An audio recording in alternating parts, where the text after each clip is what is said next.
Hello everyone, welcome back to the channel. If you're new here, my name is Alice. Thank you so much for joining me. And today's video is going to be about the new moon in Pisces. It's happening on March 10th at 5 a.m. Eastern Standard Time. So you can translate that to wherever you are in the world. Now, this new moon is occurring at 20 degrees and 17 minutes of Pisces. You can look to see in your own chart if it's aspecting any planets and in your natal placements in your chart, right? And also what house is this occurring in? Because this is the aspect of life where you're having a new initiation. But also I would say with this particular new moon, a completion as well. There's something that is beginning to end and something that is ending so that something new can begin. And this new moon in Pisces is really, I think, initiating the eclipse seasons of this year, because after this new moon, we're going to have a full moon eclipse. And this new moon is actually occurring about 5 degrees from where we're going to experience a full moon eclipse in Pisces on September 17th. So this new moon is really getting us started in regards to the eclipse seasons of 2024. Now, this particular new moon is interesting in that the sun and the moon are pretty much sandwiched in between Neptune and Saturn in Pisces. Neptune's at 27 degrees, Saturn's at 11 degrees, and as I said, the sun and moon are at 20. And, you know, they're not tight conjunctions, but they are conjunctions. So we can really see that when we look at Neptune and Saturn, this is really having to do with how we build our reality based on the potentially thoughts, perceptions, ideas that we've osmosed from the collective unconscious. So the culture, society we've been born into, maybe the familial line, right? And of course, how that informs us in our own evolutionary momentum. And as we mature as an individual, we actually have these cycles where it is important to really look at how we have maybe built our reality based on collective ideas or ideas we've just been submerged into or around, and how, you know, ultimately, in order to really individuate and to mature as a being on the earth with our own evolutionary momentum, we have to really look at these ideas, thoughts, and beliefs that we likely osmosed, right? And this is really preparing us for Pluto's trajectory through Aquarius for 20 years, because Pluto in Aquarius is going to expose where we're not free in our own self-actualization process, where we are not freely expressing our personal creativity. And so when you think about it, in order to be really creating from our heart, the ideas that we are creating from really have to be resonant with us, right? The beliefs have to be resonant with us. And this particular new moon is interesting because Saturn has to do with authenticity. And it has to do with how we structure our consciousness. And remember that we structure our consciousness based on ideas, just ways that we perceive information and how we define that, how we make meaning from it. And then we structure our reality based on that. And then is that structure, is that foundation actually is it integral? Is it actually authentic? Is it solid, right? Now, this new moon is opposed, or I should say, Lilith, which is a point in the sky, measured in the sky, right? Lilith is actually opposing this new moon, and Lilith is in Virgo. And Lilith is all about authenticity. If you don't already know about the story of Lilith, I do recommend looking it up, but I'll just give you a brief explanation. So, Lilith was the first wife of Adam in the creation story. And Adam wanted Lilith for her to be subservient to him. And in service to him, right? And Lilith, being inherently equal to Adam, because they are made of the same stuff, right? Did not agree to be subservient, because Lilith is devoted to her genuine and authentic relationship to Source, which is the integrated self, the integrated divine masculine and divine feminine. And so in her devotion to her own masculine, her own feminine, and her genuine and authentic relationship to Source, she chose not to be subservient to Adam.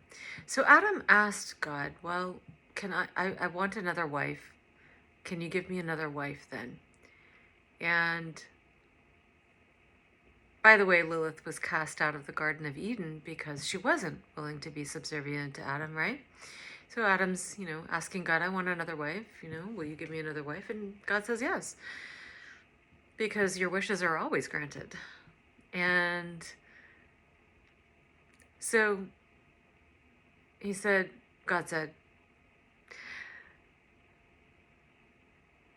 she will be named Eve, and she will be made out of your own rib, which is this symbolic expression that ultimately Eve is a projection of his own psyche, his own body, his own psyche, right?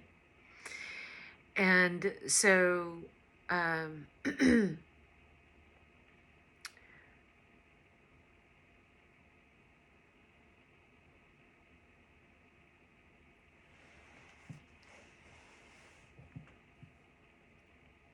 in this story, Lilith is cast out of the garden, right?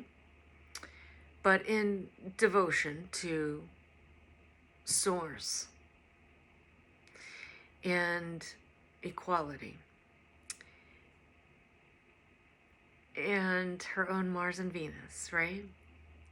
And this is important because Mars and Venus is the rulers of the nodes right now. The North Node being Aries, South Node being Libra. So really, Lilith is in devotion to her own connection to spirit. Pisces and Virgo is our spirit, our connection to Source, what's authentic to our spirit. And really, with Saturn being, involved here, this is about really owning our connection to the divine and to Source by not being willing to compromise that in order to be in relationship with another human. So this is where we really take ownership of creating our reality based on our own ideas and not really based on accommodating relationships. So this authenticity is a piece that can actually really be rolling out for us all the way until the full moon eclipse in Pisces on September 17th. And this is an initiation in dissolving what is not authentic. Whatever those ideas, thoughts, perceptions, whatever we osmose from the collective unconscious or the society that we grew up in, or that we've grown up in up to now, right?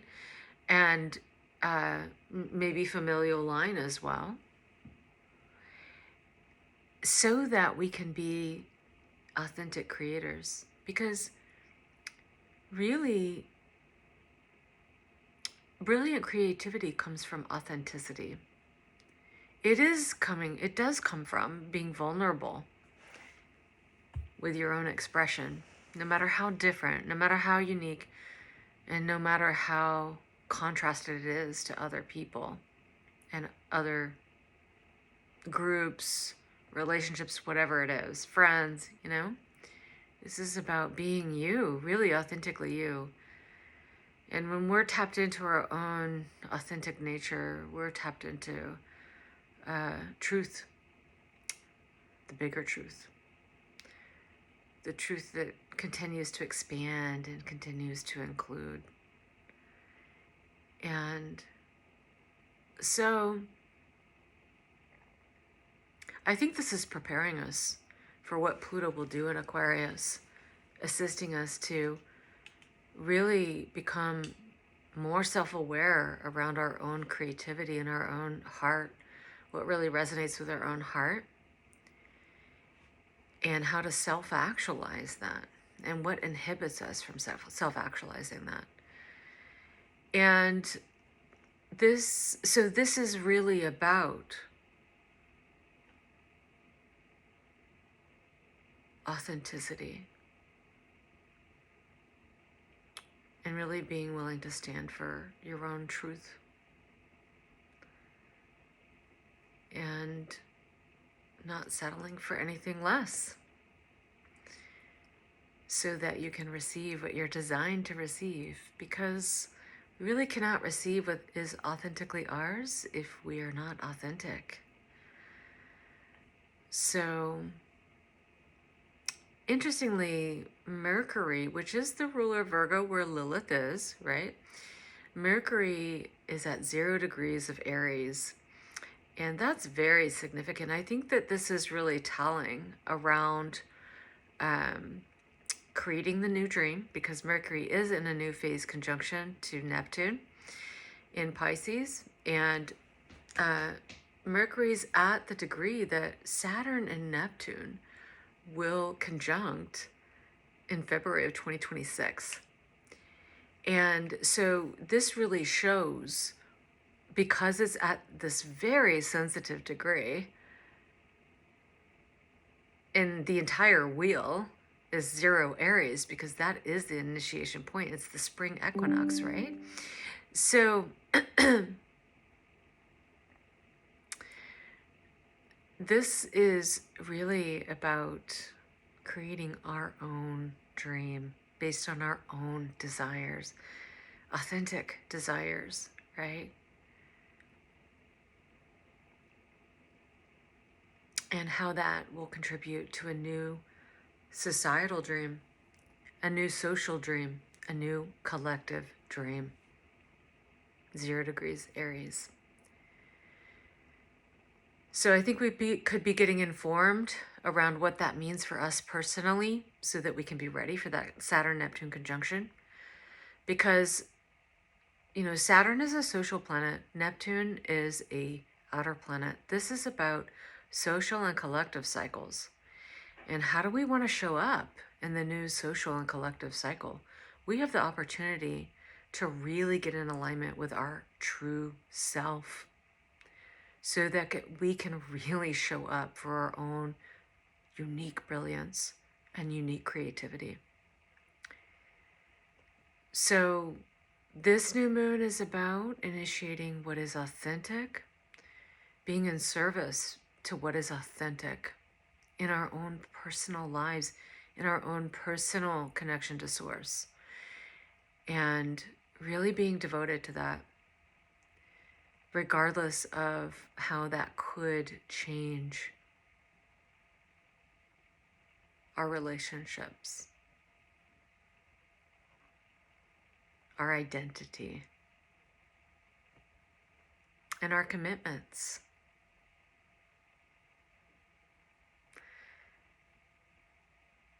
Mars is in a waning last quarter square to Uranus and Taurus. And so this is really helpful to implement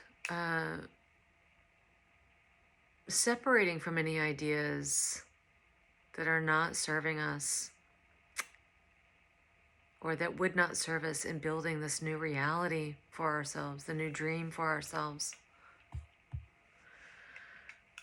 And so that we are really in alignment with what takes care of us, what actually is resonant in our own heart, what we love about ourselves, first and foremost.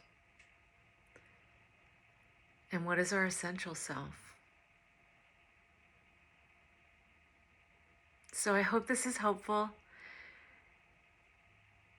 If you've gotten anything out of this video, please do like the video, comment, subscribe if you like. The more the merrier. It's always fun to enrich the conversation. More people, more energy, more interaction. So please do feel free to share, and I'll see you on the next video.